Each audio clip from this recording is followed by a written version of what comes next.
সরকার দায়সারা ভাব দেখিয়েছে, তাই আমরা জুলাই সনদের অনুষ্ঠানে যাইনি, বললেন সার্জিস আলম। এদিকে জুলাই সনদ স্বাক্ষরের পর এনসিপিকে নিয়ে আক্ষেপ আসিফ নজরুলের। জানাবো সালাউদ্দিনের মাথায় ছাতা ধরে প্রশংসায় ভাসছেন মির্জা ফখরুল। আরো জানাবো জুলাই সনদের অঙ্গীকারনামায় যা আছে, এবং সর্বশেষ জানাবো ডিবি হারুনের প্রকাশ্যে আসার বিষয়ে যা জানা গেল। শুনছিলেন সংবাদ শিরোনাম, এবারে বিস্তারিত। সরকার দায়সারা ভাব দেখিয়েছে, তাই আমরা জুলাই সনদের অনুষ্ঠানে যাইনি, বললেন সার্জিস। জাতীয় নাগরিক পার্টির উত্তরাঞ্চলের মুখ্য সংগঠক সার্জিস আলম বলেছেন, অন্তর্বর্তী সরকার দায়সারা ভাব দেখিয়েছে, তাই আমরা জুলাই সনদ স্বাক্ষরের অনুষ্ঠানে অংশ নিইনি। সার্জিস আলম বলেন, অনেক গুরুত্বপূর্ণ বিষয় ক্লিয়ার না করে যখন তাড়াহুড়ো করে দায়সারা স্বাক্ষর করা হয়, তখন আমাদের মনে হয় অন্তর্বর্তীকালীন সরকার জনগণের যে আকাঙ্ক্ষা সেফটি না দিয়ে নিজেদের সেফটির কথা বারবার ভাবছে। কিভাবে দায়সারাভাবে এটা পার করা যায়, নির্বাচনের দিনটাতে যাওয়া যায়, তারা সেটা নিয়ে চিন্তিত। সেফ এক্সিস্ট মানে দেশ ছেড়ে পালাতে হবে এমন না, উল্লেখ করে এনসিপির এই নেতা বলেন, এখানে সেফ এক্সিস্ট দেখা গেছে কোনো মতে জুলাই সনদ নামাকাবস্থায় স্বাক্ষর করে নির্বাচনের দিকে যেতে পারলেই হলো। এতে সংস্কার হোক আর না হোক, জুলাই সনদের আইনি ভিত্তি থাকুক আর না থাকুক, পরবর্তী নির্বাচিত সরকার তা বাস্তবায়ন করুক আর না করুক, তাদের কাজ কোনো মতে স্বাক্ষর করে যেতে পারলেই হলো। সার্জিস আলম বলেন, আমরা তো তাদের কাছে নতুন করে কিছু চাইনি, এই সনদে আমরা চেয়েছি প্রধান উপদেষ্টা এটার আদেশ জারি করবেন। আমরা ওই ফ্যাসিস্ট সরকারের রাষ্ট্রপতির কাছ থেকে জারি এগ্রি করি না। আমাদের আহ্বায়ক অনেক আগে থেকেই বলেছেন, আমরা অনেক ছাড় দিয়েছি, ঘোষণাপত্র ছাড় দিয়েছি, ঘোষণাপত্র নামাকাবস্থায় একটা রিটেন পেপার হয়ে বসে আছে, কোনো কার্যকারিতা আমরা দেখছি না। এরকম যদি সনদের ক্ষেত্রে হয়, তাহলে দেখা যাবে কিছুদিন পর অভ্যুত্থানটাই নাই, আবার কিছুদিন পর দেখা যাবে এই অভ্যুত্থানে যারা যোদ্ধা ছিল তাদেরকে বিভিন্নভাবে বিভিন্ন কায়দায় অভিযুক্ত করে এক একজনকে মামলা দেওয়া হবে। এই বিষয়গুলো স্পষ্ট করতে হবে। তিনি আরো বলেন, জুলাই সনদ স্বাক্ষরের অনুষ্ঠানে অতিথিদের আসনে থাকার কথা ছিল জুলাই যোদ্ধা ও শহীদ পরিবারদের, কিন্তু আমরা দেখলাম একটা রাজনৈতিক দলের চুক্তির মিলন মেলা। না এখানে কোনো জুলাই যোদ্ধা বা শহীদ পরিবারের জন্য মর্যাদার আসন আছে, না কোনো ব্যবস্থা আছে। একটা পরিস্থিতিতে তাদের নিজের একটি ক্ষোভ তৈরি হয়, ওই ক্ষোভের বহিঃপ্রকাশ সেখানে দেখিয়েছে, কিন্তু এটাকে অন্তর্বর্তী সরকার প্রশাসনের মাধ্যমে হোক বা নিজেরাই বলেন অন্যভাবে ডিল করতে পারত, কিন্তু তারা যেভাবে সেখানে লাঠিচার্জ করেছে, টিয়ারশেল ছুড়েছে, রাবার বুলেট ছুড়েছে, এগুলো খুবই অপ্রত্যাশিত ও দুঃখজনক। এই কালচারগুলো আমাদের যারা জুলাইয়ের যোদ্ধা ছিল তাদের সঙ্গে কোনোভাবেই মেনে নেওয়া যায় না। জুলাই সনদ স্বাক্ষরের পর এনসিপিকে নিয়ে আক্ষেপ আসিফ নজরুলের। দীর্ঘ আলোচনার পর জুলাই সনদ স্বাক্ষরিত হয় সন্তোষ প্রকাশ করেছেন আইন উপদেষ্টা ডক্টর আসিফ নজরুল। তবে স্বাক্ষর অনুষ্ঠানে জুলাই গণঅভ্যুত্থানের নেতৃত্ব দেওয়া ছাত্র নেতাদের অনুপস্থিতি পীড়া দিয়েছে তাকে। জুলাই সনদ স্বাক্ষরের পর তাৎক্ষণিক প্রতিক্রিয়ায় আসিফ নজরুল সাংবাদিকদের বলেন, খুবই ভালো লাগছে, অনেক মাস ধরে অনেক আলোচনার পর আজ একটা বিরাট অনুষ্ঠান হলো। আজ আমাদের জুলাই সনদের কন্টেন্টটা ঠিক হলো। তবে এই ঐতিহাসিক মুহূর্তে জুলাই আন্দোলনের নেতৃত্ব দেওয়া জাতীয় নাগরিক পার্টি ছাত্র নেতাদের অনুপস্থিতি নিয়ে আক্ষেপ করে তিনি বলেন, তবে আমার আরো ভালো লাগতো যদি এনসিপি যারা আমাদের ছাত্র নেতা আছে জুলাই আন্দোলনের নেতৃত্ব দিয়েছে তারা থাকতো। এনসিপি ছাত্র নেতাদের অনুপস্থিতি প্রসঙ্গে অধ্যাপক নজরুল বলেন, তবে ওনারা বলেছেন যে আমাদের ঐক্যমত কমিশন আরো 15 দিন ফাংশন করবে, এর মধ্যে ওনারা আরো বিভিন্ন বিষয় বিবেচনা করবেন। আমি একজনের বক্তব্য দেখেছি, যদি প্রয়োজন পড়ে তাহলে ওনারা পরেও স্বাক্ষর দিতে পারবেন। সবাইকে নিয়ে এই প্রক্রিয়া সম্পূর্ণ করার আশাবাদ ব্যক্ত করে তিনি বলেন, সবাই মিলে কাজ করতে পারলে এটা আরো ভালো হতো। সালাউদ্দিনের মাথায় ছাতা ধরে প্রশংসায় ভাসছেন মির্জা ফখরুল। পরিচ্ছন্ন রাজনীতিবিদ হিসেবে বিএনপির মহাসচিব মির্জা ফখরুল ইসলাম আলমগীরের সুখ্যাতি সর্বজন স্বীকৃত। চালচলন, কথাবার্তা অন্যান্য রাজনীতিবিদ থেকে তাকে সহজে আলাদা করা যায়। জুলাই জাতীয় সনদ স্বাক্ষর অনুষ্ঠানে বিএনপির আরেক শীর্ষ নেতা সালাউদ্দিন আহমেদ মাথায় ছাতা ধরে ফের আলোচনায় ফখরুল। তার এই কাজের প্রশংসা করেছেন বিএনপি নেতাকর্মী সহ অনেকেই। শুক্রবার জাতীয় সংসদ ভবনে দক্ষিণ প্লাজায় জাতীয় ঐক্যমত কমিশন আয়োজিত জাতীয় জুলাই সনদের অনুষ্ঠানে এই চিত্র দেখা যায়। অনুষ্ঠানে বিএনপির পক্ষ থেকে আরেক শীর্ষ রাজনীতিবিদ সালাউদ্দিন আহমেদ জুলাই জাতীয় সনদের স্বাক্ষর করেছিলেন। এ সময় হালকা বৃষ্টি হচ্ছিল, পাশেই ছিলেন মির্জা ফখরুল। বৃষ্টিতে যেন সনদ ভিজে না যায়, এই জন্য সালাউদ্দিনের মাথায় ছাতা ধরে রাখতে দেখা যায় ফখরুলকে। অনুষ্ঠানটি বাংলাদেশ টেলিভিশন সরাসরি সম্প্রচার করে। দলের দ্বিতীয় শীর্ষ পদে থেকেও মির্জা ফখরুল ইসলাম আলমগীরের ছাতা ধরার বিষয়টিকে ইতিবাচক হিসেবে দেখছেন অনেকেই। এই কাজের জন্য দলীয় নেতাকর্মী সহ সবার প্রশংসায় ভাসছেন তিনি। জুলাই সনদের অঙ্গীকারনামায় যা আছে।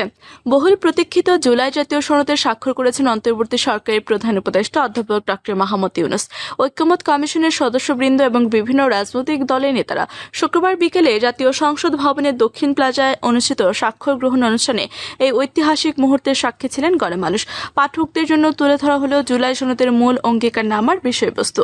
গণতান্ত্রিক মূল্যবোধ এবং জাতীয় ঐকমত্যের ভিত্তিতে 2024 সালে জুলাই গণঅভ্যুত্থানে প্রকাশিত জনগণের ইচ্ছাকে প্রাধান্য দিয়ে আমরা নিম্ন স্বাক্ষরকারীগণ এই মর্মে অঙ্গীকার ও ঘোষণা করছি যে এক, জনগণের অধিকার ফিরে পাওয়া এবং গণতন্ত্র পুনঃপ্রতিষ্ঠার সুদীর্ঘ আন্দোলন সংগ্রামের ধারাবাহিকতায় 2024 সালের জুলাই আগস্টের গণঅভ্যুত্থানে হাজারো মানুষের জীবন ও রক্তদান এবং অগণিত মানুষের সীমাহীন ক্ষয়ক্ষতি ও ত্যাগ তিতিক্ষার বিনিময়ে অর্জিত সুযোগ এবং তৎপ্রেক্ষিতে জন আকাঙ্ক্ষার প্রতিফলন হিসেবে ধারাবাহিক প্রক্রিয়ার মধ্য দিয়ে প্রণীত ও ঐকমত্যের ভিত্তিতে গৃহীত নতুন রাজনৈতিক সমঝোতার দলিল হিসেবে জুলাই জাতীয় সনদ 2025-এর পরিপূর্ণ বাস্তবায়ন নিশ্চিত করব।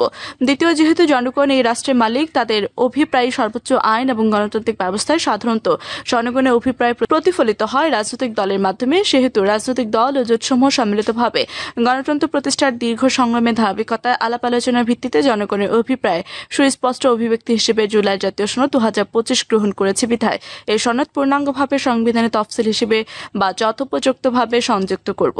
3, জুলাই জাতীয় সনদ 2025-এর বৈধতা ও প্রয়োজনীয়তা সম্পর্কে কোনো আদালতে প্রশ্ন উত্থাপন করব না। উপরন্তু উক্ত সনদ বাস্তবায়নের প্রতিটি ধাপে আইনি ও সাংবিধানিক সুরক্ষা নিশ্চিত করব। 4, গণতন্ত্র, মানবাধিকার ও আইনের শাসন প্রতিষ্ঠার জন্য জনগণের দীর্ঘ 16 বছরে নিরবচ্ছিন্ন সংগ্রাম এবং বিশেষত 2024 সালে অভূতপূর্ব গণঅভ্যুত্থানের ঐতিহাসিক তাৎপর্যকে সাংবিধানিক তথা রাষ্ট্রীয় স্বীকৃতি প্রদান করব। 5, গণঅভ্যুত্থান পূর্ব বাংলাদেশ 16 বছর আওয়ামী ফ্যাসিবাদ বিরোধী গণতান্ত্রিক সংগ্রামে গুম, খুন ও নির্যাতনের শিকার হওয়া ব্যক্তিদের এবং 2024 সালে জুলাই আগস্ট গণঅভ্যুত্থানকালে ফ্যাসিস্ট আওয়ামী লীগ ও তার সহযোগী আইনশৃঙ্খলা বাহিনীর কতিপয় সদস্যদের দ্বারা সংঘটিত সকল হত্যাকাণ্ডের বিচার, শহীদদের রাষ্ট্রীয় মর্যাদা প্রদান ও শহীদ পরিবারকে এবং জুলাই আহতদের রাষ্ট্রীয় বীর আহত জুলাই বীর যোদ্ধাদের যথোপযুক্ত সহায়তা প্রদান, যেমন মাসিক ভাতা, সুচিকিৎসা, পুনর্বাসন ব্যবস্থা এবং শহীদ পরিবার ও আহত বীর যোদ্ধাদের আইনগত দায় মুক্তি, মৌলিক অধিকার সুরক্ষা নিরাপত্তা নিশ্চিত করব। 6, জুলাই জাতীয় সনদ 2025-এ বাংলাদেশ সামগ্রিক রাষ্ট্র ব্যবস্থা তথা সংবিধান, নির্বাচন ব্যবস্থা, বিচার ব্যবস্থা, জনপ্রশাসন, পুলিশের ব্যবস্থা ও দুর্নীতি দমন ব্যবস্থা সংস্কারের বিষয়ে যেসব সিদ্ধান্ত লিপিবদ্ধ হয়েছে সেগুলো বাস্তবায়নের জন্য সংবিধান এবং বিদ্যমান আইনগুলোর প্রয়োজনীয় সংশোধন পরিমার্জন বা নতুন আইন প্রণয়ন, প্রয়োজনীয় বিধি প্রণয়ন বা বিদ্যমান বিধি ও প্রবিধির পরিবর্তন বা সংশোধন করব। 7, জুলাই জাতীয় সনদ 2025-এর ঐকমত্যের ভিত্তিতে গৃহীত যেসব সিদ্ধান্ত অবিলম্বে বাস্তবায়নযোগ্য সেগুলো কোনো ধরনের কালক্ষেপণ না করে দ্রুততম সময়ে অন্তর্বর্তী সরকার ও অন্যান্য সংশ্লিষ্ট কর্তৃপক্ষ সম্পূর্ণরূপে বাস্তবায়ন করবে। ডিবি হারুনের প্রকাশ্যে আসার বিষয়ে যা জানা গেল। ছাত্র জনতার গণঅভ্যুত্থানের মাধ্যমে 2024 সালে আওয়ামী লীগ সরকারের পতন পরবর্তী সময়ে দেশ ত্যাগ করেন ঢাকা মহানগর পুলিশের গোয়েন্দা শাখার সাবেক অতিরিক্ত কমিশনার হারুনুর রশিদ। সাম্প্রতিক সময়ে তাকে যুক্তরাষ্ট্রের টেক্সাসের উডল্যান্ড শহরে দেখা যায় বলে একটি গুঞ্জন ছড়িয়ে পড়ে। পরিপ্রেক্ষিতে সম্প্রতি তিনি যুক্তরাষ্ট্র থেকে প্রকাশ্যে এসেছেন দাবিতে আমেরিকা থেকে প্রকাশ্যে ওসি হারুন এই প্রথম মুখোমুখি ওসি হারুন ও ইউনুস শীর্ষক শিরোনামে তার এবং সাংবাদিক খালেদ মহিউদ্দিনের একটি টকশো ভিডিও সামাজিক যোগাযোগ মাধ্যমে প্রচার করা হয়। রিউমার স্ক্যানার টিমের অনুসন্ধানে দেখা যায় খালেদ মহিউদ্দিনের সঙ্গে ডিবির সাবেক অতিরিক্ত কমিশনার হারুনুর রশিদের টকশোর ভিডিওটি সাম্প্রতিক সময়ের নয়। প্রকৃতপক্ষে সাংবাদিক মাসুদ কামাল ও ডিবি হারুনুর রশিদকে নিয়ে 2023 সালে ডয়েচে ভেলেতে করা একটি টকশোর ভিডিও ডিজিটাল প্রযুক্তির সহায়তায় সম্পাদনা করে আলোচিত ভিডিওটি তৈরি করা হয়েছে।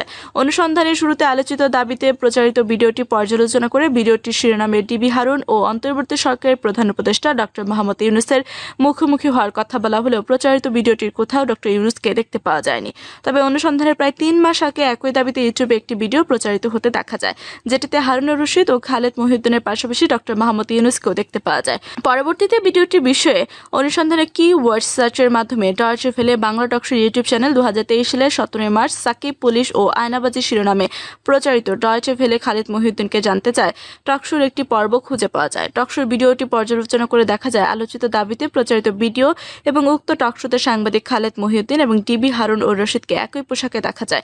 এছাড়া টকশোর বিভিন্ন অংশের বক্তব্যের সঙ্গে আলোচিত ভিডিওর বক্তব্যের হুবহু মিল পাওয়া যায়। পাশাপাশি উক্ত টকশোতে ডক্টর মোহাম্মদ ইউনূসকে দেখতে পাওয়া যায়নি, বরং টকশোতে ডিবির সাবেক অতিরিক্ত কমিশনার হারুনুর রশিদের পাশাপাশি সাংবাদিক মাসুদ কামাল অতিথি হিসেবে উপস্থিত ছিলেন, যাকে ডিজিটাল প্রযুক্তির সহায়তায় সম্পাদনের মাধ্যমে বাদ দিয়ে আলোচিত ভিডিওটি তৈরি করা হয়েছে। সুতরাং ঢাকা মহানগর পুলিশের গোয়েন্দা শাখার সাবেক অতিরিক্ত কমিশনার হারুনুর রশিদ যুক্তরাষ্ট্র থেকে টকশোর মাধ্যমে প্রকাশ্যে এসেছেন দাবিতে পুরনো টকশোর ভিডিও প্রচার করা হয়েছে, যা সম্পূর্ণ মিথ্যা। প্রিয় দর্শক, এই ছিল এখনকার মতো সর্বশেষ সংবাদ। আপনি সব সংবাদ পেতে চ্যানেল সাবস্ক্রাইব করে পাশে থাকা বেল বাটনটি ক্লিক করে রাখুন। ধন্যবাদ সবাইকে এতক্ষণ সাথে থাকার জন্য।